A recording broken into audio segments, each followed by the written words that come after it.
아멘. 자, 우리나라에 1년에 이렇게 두 차례 큰 명절이 있어서 명절이 되면 의뢰이 특별한 일이 없는 한은 가족들 찾아가고 함께 모이는 그런 참 귀한 명절이 있다는 것이 참 좋은 것 같습니다.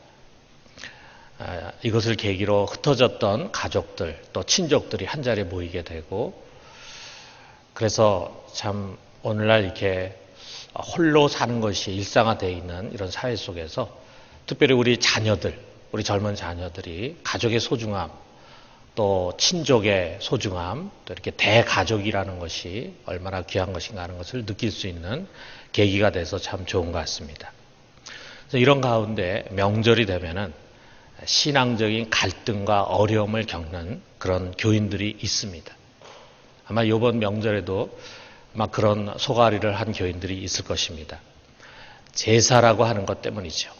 우리나라의 오랜 전통 속에 흘러오는 그런 인습이라 할 수 있는데, 우리 믿지 않는 가족이라든지 또는 친족들은 조상이나 또는 죽은 부모에게 대한 제사를 소홀히 하는 것을 아주 불효막심한 행위라고 생각을 합니다. 우리 참 끈끈한 혈연 사회 속에서 살아가고 있는데, 우리나라는 아직도 이 가족, 친족, 혈연이라는 게 참 중요하잖아요. 그런데 그런 혈연 사회 속에서 이들과 담을 쌓고 이렇게 지낸다는 것은 참 불편하고 힘든 일이죠. 자, 그렇지만 우리가 이렇게 제사에 참여해가지고 거기에 술을 따르고 그리고 절을 하고 하는 것이 과연 하나님의 말씀과 신앙 양심에 합당한 것인가? 그래도 되는 것인가? 믿는 사람이라면 당연히 고민한 일이 되지 않겠습니까? 특별히 우리 성도들 중에 가족들은 아무도 믿지 않고 나만 믿는, 또 대부분의 형제들, 친족들은 믿지 않고 우리 가정만 믿는 그런 분들에게 있어서는 정말 참 넘기가 힘든 산이 될 것이다, 이렇게 생각을 합니다. 우리 중에는 이런 것이 전혀 문제가 되지 않는 사람들도 있겠죠.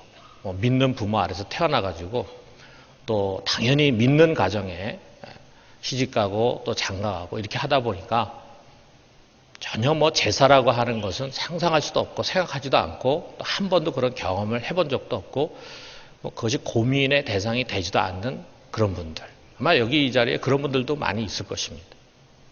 그런가 하면은 참 한때는 늦게 이제 예수를 믿어서 이것 때문에 어려움을 겪었는데, 이제는 그 산을 넘어서 집안의 제사도 다 없어지고 또 제사를 추도 예배로 바꿔가지고 드리는 그런 가정도 있습니다. 그런가 하면 어떤 사람은 지금 이 문제로 가족들과 아주 힘겨운 씨름을 하는 그런 사람도 있을 것입니다. 어떤 사람은 제사에 참여는 하지만 절은 하지 않고 있고, 또 어떤 사람은 어쩔 수 없다 하면서 동참하는 사람도 있을 것입니다. 그런가 하면 도대체 이게 신앙에 무슨 문제가 있는가? 카톨릭에서는 아무 문제 삼지 않는데 왜 유별나게 우리 개신교가 이러는가? 이렇게 하면서 제사 참여를 정당하게 생각하는 사람도 있을지 모르겠습니다. 제사를 내가 안 드려도 누군가 반대하거나 이렇게 할 그런 상황이 아님에도 불구하고 마땅히 제사를 드려야 되지 않느냐, 교회를 다니면서도 그렇게 생각하는 분이 있을 수 있겠죠. 아주 늦게 예수를 믿게 된 분들 중에 우리 고령이 되시는 그런 분들은 교회 오기 전에 오랫동안 제사를 드리는 것이 익숙하다 보니까 이제 교회는 나왔지만 그게 뭐가 잘못이냐, 이런 생각을 이제 갖는 분도 있을 것입니다. 그래서 저는 오래전에 이 주제를 가지고 설교했어요. 10년 전입니다. 10년 전인데 이제 다시금 이 주제를 가지고 오늘 명절에 말씀을 상고해 보려고 합니다. 먼저 우리가 우리나라에서 드리고 있는 제사가 무엇인가라고 하는 것에 있어서 한번 좀 돌아볼 필요가 있어요. 물론 우리 중에는 제사에 대해서 잘 알고 있는 분도 있을 것입니다. 그 집안 대대로 오랫동안 제사를 지내다 보니까 제사에 아주 익숙한 분도 있겠고, 또 제사를 연구한 분도 있을지 모르겠습니다. 그러나 아마 많은 분들은 제사가 무엇인가라고 하는 것을 깊이 생각하지 않고 제사를 드리거나 또 교회 생활을 어려서부터 이렇게 하신 분들, 믿음의 가정에 자라난 분들은 제사라고 하는 것에 대해서 이렇게 깊은 지식을 갖지 않은 분들이 많이 있을 거예요. 자, 우리 전통적인 제사에는 두 가지 요소가 있어요. 첫째는 부모에 대한 효입니다. 효. 비록 부모가 돌아가셨지만 그 죽은 부모에게도 효는 계속돼야 한다. 그래서 사사여사생이라는 말이 있어요. 돌아가신 조상 섬기기를 살아계신 조상 모시듯이 해야 한다. 이런 효가 제사의 이제 동기라 이거죠. 여러분, 우리가 효라고 하는 거 참 중요하지 않습니까? 이 효라고 하는 것에 있어서 성령보다 더 강조하는 것이 있을까? 우리 하나님은 부모 공경을 하는 것이 약속 있는 첫 번째 계명이다 그랬어요.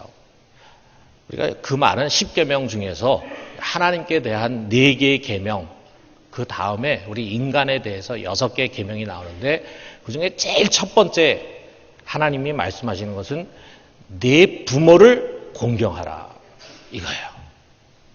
이게 우리 인간 세상 살아가는 데 있어서 우리가 해야 할 가장 근본된 도리다라고 하는 걸 누구보다 하나님 강조하시면서 너희가 부모를 공경할 때 이 땅 위에서 오래 살고 장수하고 또 하는 일이 잘 될 것이다, 형통할 것이다 라고 하는 약속을 주셨습니다.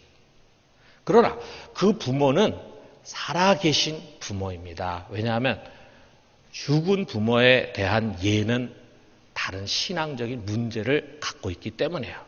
여기에 우리 제사에 또 다른 요소가 고려가 돼야 되는데 부모에 대한 효뿐만이 아니라 종교적인 요소를 갖고 있습니다. 우리나라 국어사전에 이 제사를 어떻게 정의했냐면 여러분 보세요. 제사가 뭐냐?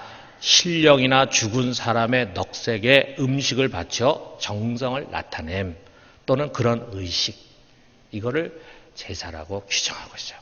또 에르게게라고 하는 독일 기독교 백과사전, 아주 그냥 방대한 백과사전이 있습니다. 독일의 최고의 백과사전을 할 수 있는데 거기에 보면은 제사를 통한 조상 숭배에 대한 안내가 있어요.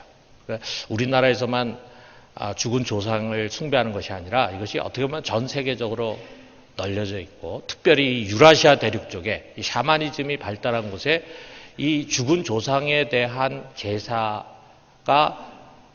굉장히 많이 이렇게 퍼져 있습니다. 자, 그래서 거기에 뭐라고 소개를 하냐면 이렇게 얘기합니다. 조상 숭배는 죽은 조상들의 진노를 막고 축복을 받기 위한 목적에서 이루어진다. 살아있는 후손들이 죽은 조상들을 위한 제의식을 잘 수행할 때 조상들은 그들을 잘 보호해주며 반면에 후손들이 제의식을 소홀히 할 때는 화를 가져다 줄 수 있다는 것이다.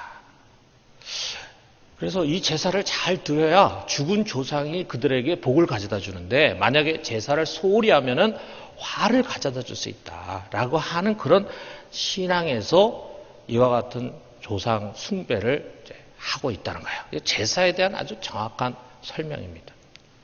실제로 유교 속에서 이 제사를 보면은요, 여기에는 천지인을 대표로 하는 신이 있어요. 천신, 하늘의 신, 그 다음에 지신, 땅의 신, 그리고 인귀, 사람 귀신이 등장을 합니다.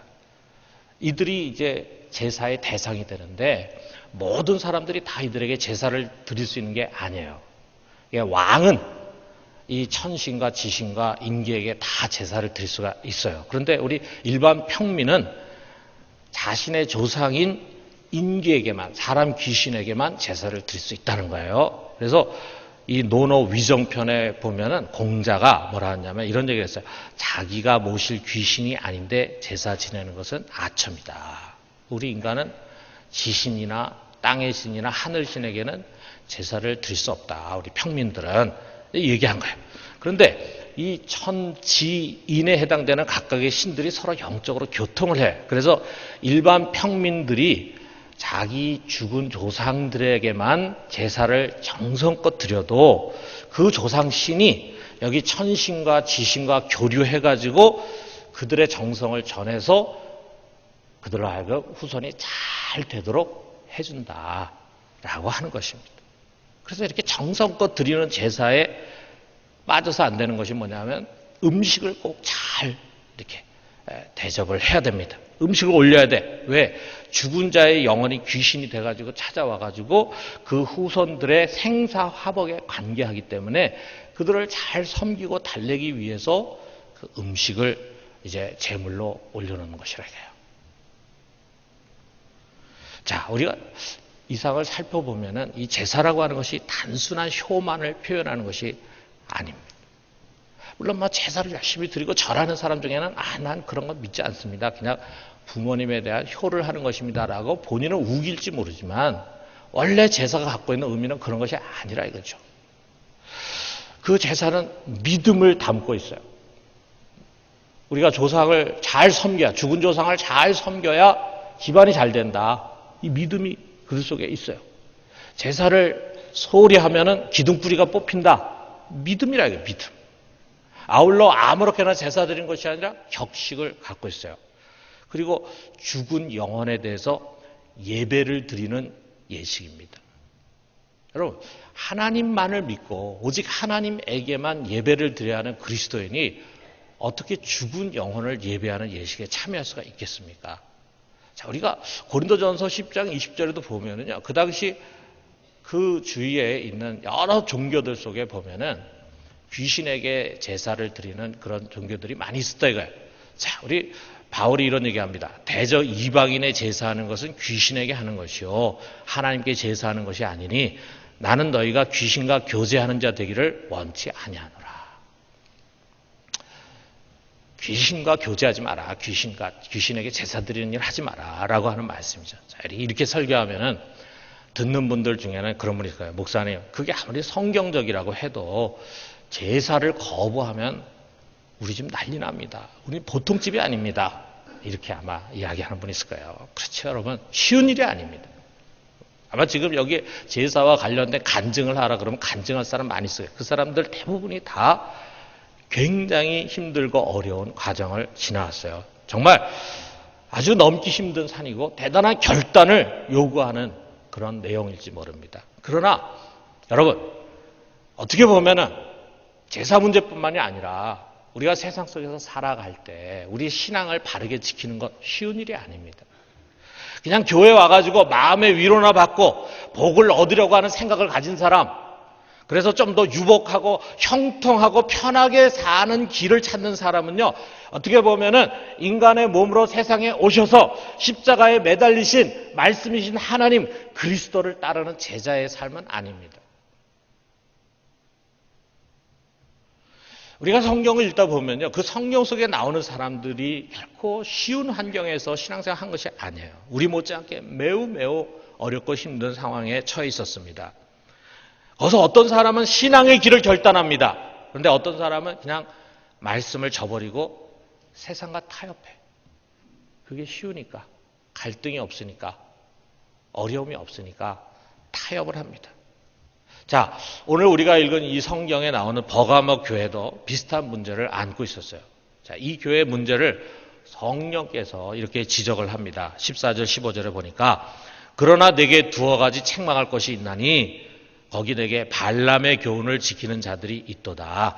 발람이 발락을 가르쳐 이스라엘 자손 앞에 걸림돌을 놓아 우상의 제물을 먹게 하였고 또 행음하게 하였느니라. 이와 같이 내게도 니골라당의 교훈을 지키는 자들이 있도다. 그랬어요. 이 버가모 교회는요, 그곳이 굉장히 신앙을 지켜하기 어려운 곳. 우리 성경의 표현에 하면 사단의 회, 사단의 모임이 있는 곳이다. 그래서 그들 지도자 중에 한 사람도 순교를 당했어요. 그럼에도 불구하고 그들이 믿음을 지켰는데 그만 이 니골라 당의 그 이단적인 가르침에 그들이 이제 흔들리고 거기에 넘어간 사람들이 여럿이 있었습니다. 자, 이 니골라가 누구냐? 그건 우리가 알 수가 없습니다. 그보다도 이 당이 무엇을 가르쳤느냐? 여기에 우리가 주목을 해요. 여기 힌트 되는 것이 14절에 발람의 교훈인데 이거를 15절 니골라당의 교훈과 동일시하고 있어요. 자, 발람의 교훈 뭐냐? 구약에 일어난 일이죠. 우리가 잘 아는 것처럼 이스라엘이 출애굽해가지고 이제 40년 동안 광야에서 지내고 이제 서서히 가나안 땅으로 이제 들어갑니다. 이제 40년이 거의 다 지나갔어요. 그래서 그 통과할 때 이제 모압이라고 하는 것을 통과합니다. 이미 40년 동안 출애굽부터 40년 동안 수많은 이적들을 경험하고 그들을 인도하시는 여호와 하나님은 굉장한 능력의 하나님이시다라고 하는 것이 그 주변에 다 퍼져 있어요. 이 모압 왕이 위기를 느꼈습니다. 그래서 이 모압 왕 발락은 어떻게 하면은 이 이스라엘을 이길 수 있을까 생각해 보니까 이 이스라엘을 영험이 있는 사람 불러가지고 저주를 하게 되면은 그러면 이들의 힘이 미약해질 것이다. 이런 생각이 들었어요. 그래서 그 당시에 그 주변에 영험이 있다고 생각하는 선지자로 불리우는 발람이라는 사람에게 가가지고 내가 당신에게 금은 보화를 잔뜩 주고 이 나라에 아주 높은 관직을 줄 테니까 다른 거 필요 없다. 딱 하나만 해라. 저기 이스라엘 무리들이 있는 곳을 향해서 저주를 좀 해라. 그랬어요. 그런데 이 발람이라는 선지자가 보니까 뭐 엄청난 부귀 영화가 자기 앞에 기다리고 있어. 그래서 자기 마음은 가서 그렇게 좀 했으면 좋겠는데 하나님이 허락하지 않습니다. 그래서 3번이나 저주하려고 했던 것을 저주하지 못하고 도리어 축복하게 했어요. 자, 그리고 난 다음에 이 발람이 자기 앞에 놓여있는 이 부귀 영화를 놓치는 게 아까워. 그래가지고 이 모압 왕에게 몰래 가가지고 이스라엘을 무너뜨릴 계교를 은밀하게 가르쳐 줍니다. 그것이 뭐냐? 이 미디안, 이 모압의 아주 이쁜 여자들을 골라가지고 그들을 이스라엘 진영에 보내라 그랬어요. 그래가지고 남자들을 유혹해서 이스라엘 사람들로 하여금 하나님 앞에 죄를 짓게 해라. 그러면은 그들이 힘을 잃어버릴 것이다. 그랬어요. 이 작전이 성공했어.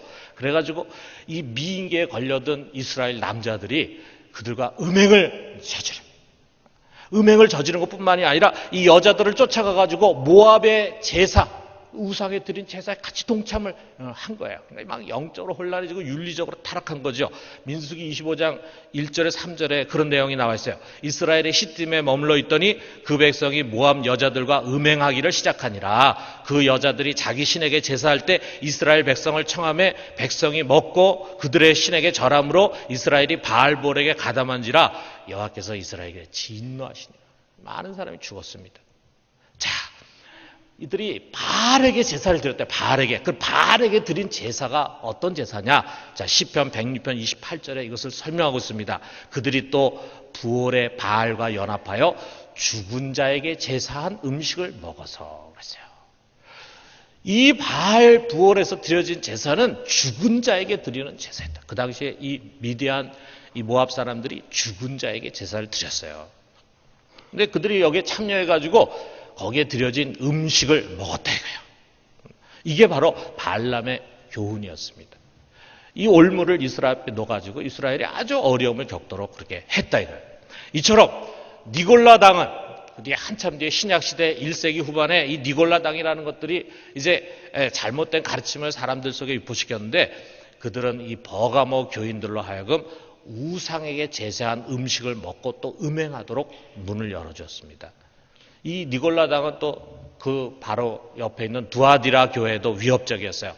그래서 그 다음번에 이 두아디라 교회에 대한 설명이 나오는데 계시록 2장 20절에 보니까 그러나 내게 책망할 일이 있노라. 자칭 선지자라 하는 여자 이세벨을 내가 용납함이니 그가 내 종들을 가르쳐 꿰어 행음하게 하고 우상의 제물을 먹게 한도다. 니골라 당의 교훈과 똑같은 것을 가르칩니다. 여기 자칭 선지자라고 하는 이세벨이라고 하는 여자가 이렇게 두아디라 교회를 유혹했다 이거죠. 자, 왜 교회들이 이런 그릇된 가르침에 넘어갔을까?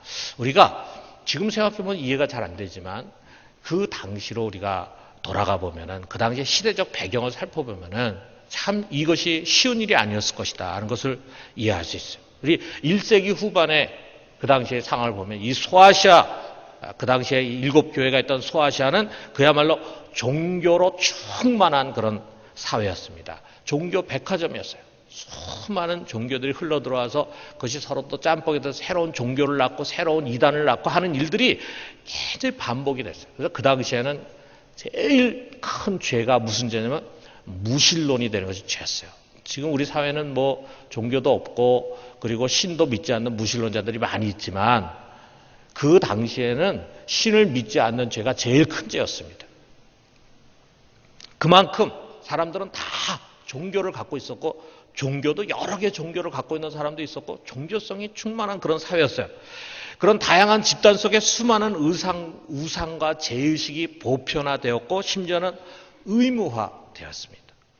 자, 이들이 섬기는 신은 주로 이 자연과 관련이 돼 있었는데 특별히 이 땅이라고 하는 것, 땅, 여러분 이 토지라고 하는 게 있잖아요. 그래서 옛날 농경사회다 보니까 여기서 이제 생산이 돼서 나오잖아요.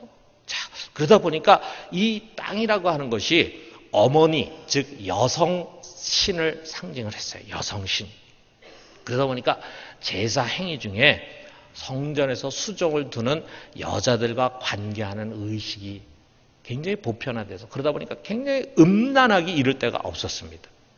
1세기의 그리스 작가인 스트라보라고 하는 사람에 의하면은 이 성전에서 수종드는 여자가 고린도라고 하는 시에만 1000명에 이르렀다 그래요. 1000명. 도대체 고린도의 인구가 몇 명인지 모르겠는데 뭐 100만이 되겠어요? 200만이 되겠어요?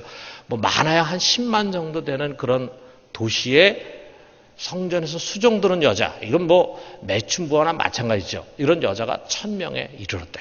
이 사람들은 아주 자기가 제사를 드리고 종교의식을 하러 간다고 하는 거룩한 그런 모양을 가지고 가가지고는 당연하고 정당하게 이와 같은 음행을 저지르고 있었던 것입니다. 이런 당시의 사회 분위기에서 이런 제의식에 불참한다는 것이 쉬운 일이 아니었어요. 많은 손실과 어려움을 감수했습니다. 가령 그 당시에는 이 각 도시마다 이 상업이 성행했습니다.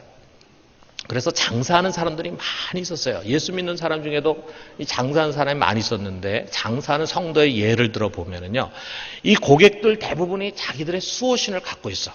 그래서 정기적으로 제사 형식으로 큰 잔치를 벌입니다. 그리고 초청을 하는 거예요. 마치 우리나라에서 뭘 하면은 돼지 머리 잡아가지고 거기다 고사 지내는 그런 것처럼 자기들의 만수무강을 위해서 정기적으로 그 수호신을 섬기는 제사를 드리는데 그것이 큰 잔치와 같은 거예요. 그래가지고 거기에 자기에 연관된 사람들을 이제 다 초청을 합니다.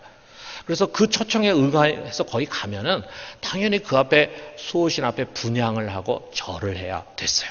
이것이 일종의 에티켓 예절이었습니다. 뭐 자기가 믿건 안 믿건 간에 저 사람의 신에게 대해서 내가 에티켓을 표해야 된다. 그래서 절을 해야 됐다 이거예요.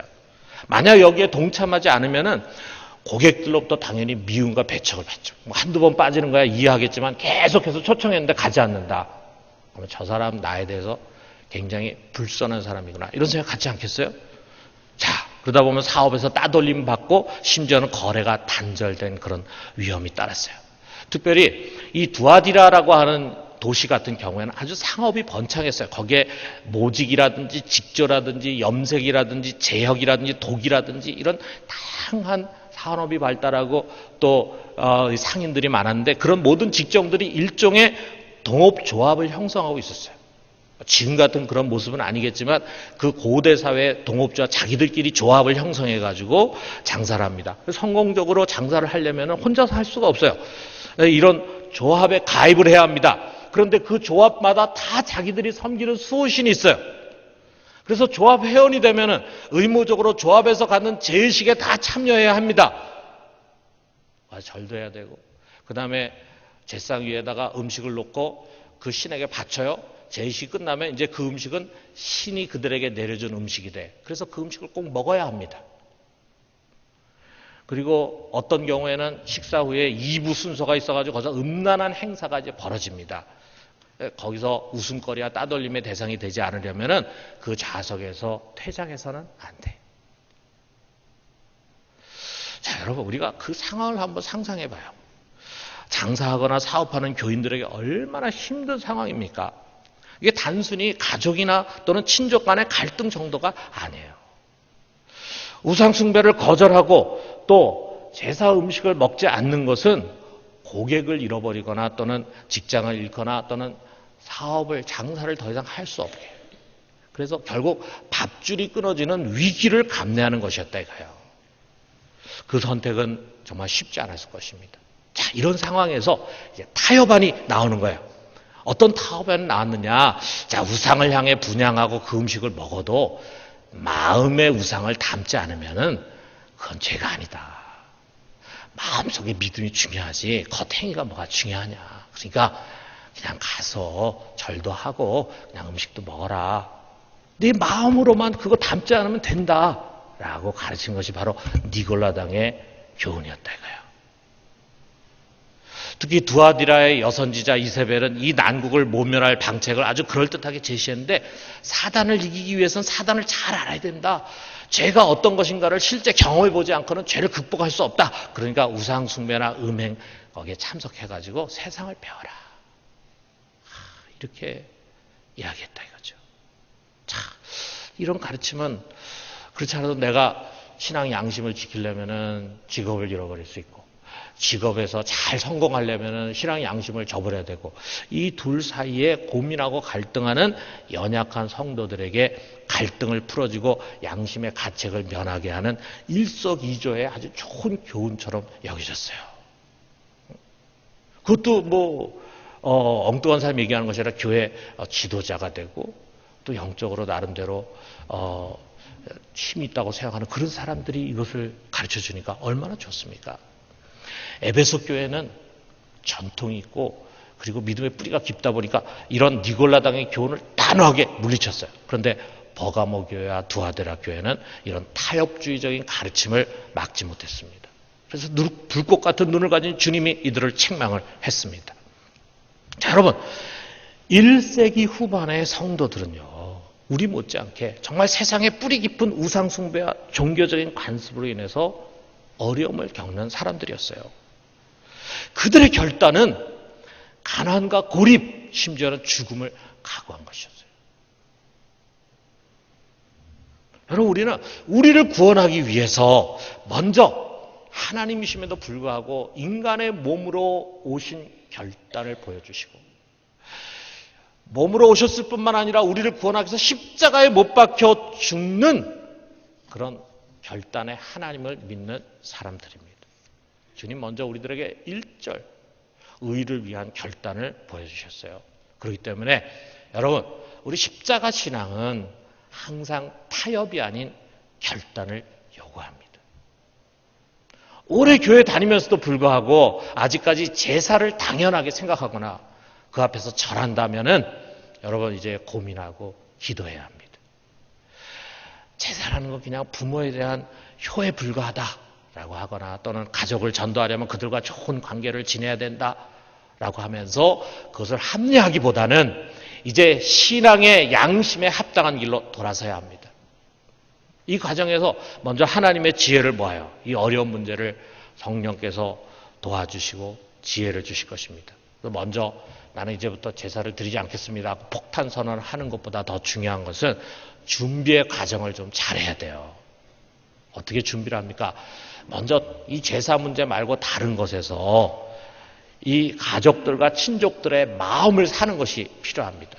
그래서 다른 형제보다도 부모님 더 잘 섬기고, 그리고 형제들이나 친척들을 여러 가지로 잘 배려해주고 사랑해주는 모습을 보여줘야 돼.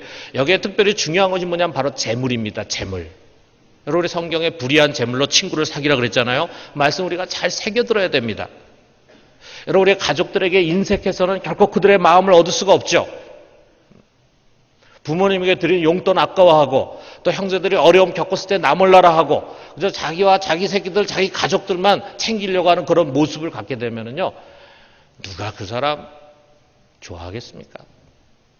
거기다가 또 자기 제사 안 드린다고 우겨대고 나가면은 그거를 누가 받아주겠습니까? 여러분, 우리가 정말 기꺼이 가족들 가운데서 손해도 보고 도우려고 하고 그런다면은 제사 문제에 있어서 우리 가족들이 훨씬 더 마음의 문을 열게 될 것입니다. 여러분, 이 제사 문제라고 하는 것이 내 신앙의 큰 걸림돌이라고 한다면 우리는 그것을 위해서 값을 지불할 수 있어야 되지 않겠어요? 신앙보다 중요한 게 어디에 있습니까? 그런 노력의 과정이 필요한 것입니다. 그리고 때가 되면은 우리는 결단의 자리로 나아가야 합니다. 여러분, 우리가 신앙생활을 하면서 신앙의 여정을 지나갈 때 꼭 제사 문제가 아니더라도 우린 때로 타협과 결단 사이에 서게 됩니다. 쉬운 것이 아니죠. 그러나 우리가 타협하지 않고 믿음의 결단을 선택하게 될 때 당장에는 어려운 일들이 올 수 있습니다. 그러나 결국에 가서 그것은 우리의 신앙을 한 단계 더 높여주고 삶의 새로운 지평을 열어주게 될 것입니다. 무엇보다도 우리들의 결단이 하나님을 기쁘시게 한다면, 그것이 사람에게는 걸림돌이 될지 모르지만 그것이 하나님을 기쁘시게 하는 것이 된다면, 살아계신 하나님은 반드시 우리들에게 피할 길과 좋은 길을 열어주실 것입니다. 여러분, 우리 성경의 다니엘서에 보면은 거기에 다니엘과 세 친구들이 있는데, 그들이 페르시아라고 하는 곳에 끌려가가지고 거기서 삽니다. 페르시아는 여호와를 믿지 않는 곳이에요. 이방 종교와 풍습으로 가득 찬 곳입니다. 그곳에서 그들과 타협한 것이 아니라 죽으면 죽으리라 하는 일사각오의 믿음을 가지고 거대한 신상에 절하지 않았습니다. 부정한 음식 먹지 않았습니다. 그렇게 했을 때 어떤 결과가 왔습니까? 하나님께서 기가 막힌 방법으로 그들을 위기에서 건져주시고 오히려 그들을 더 다른 사람보다 더 형통하게 만들어주셨다 이거죠. 만약에 그들이 거기에 대한 두려움을 가지고 혹시라도 내가 우상 앞에 절하지 않게 되면 간직을 빼앗기고 죽임을 당하거나, 또는 내가 부정한 음식을 만약에 거절하게 되면 또 내가 병에 걸리거나 그래가지고 쫓겨나게 되지 않을까, 이런 걱정을 하고 적당히 타협했다면 그들은 결코 쓸모있는 사람이 되지 못했을 것입니다. 그러나 그들이 결단했을 때 하나님이 길을 열어주시더라 이거죠. 자, 이것처럼 여러분, 우리도 때로 신앙생활 하는 가운데서 종종 결단해야 할 때 먼저 뜻을 정하고 기도합시다. 그리고 결단합시다. 그러면 우리는 하나님의 놀라운 여호와 이레, 그분이 준비하신 것을 보게 될 거예요. 더욱 놀라운 길을 열어주시게 될 것입니다. 이런 결단을 통해서 우리의 신앙이 바르게 세워지고 우리의 가정이 변화되는 은혜를 우리 모두가 맛볼 수 있기를 주님의 이름으로 축원합니다. 우리 같이 기도합시다.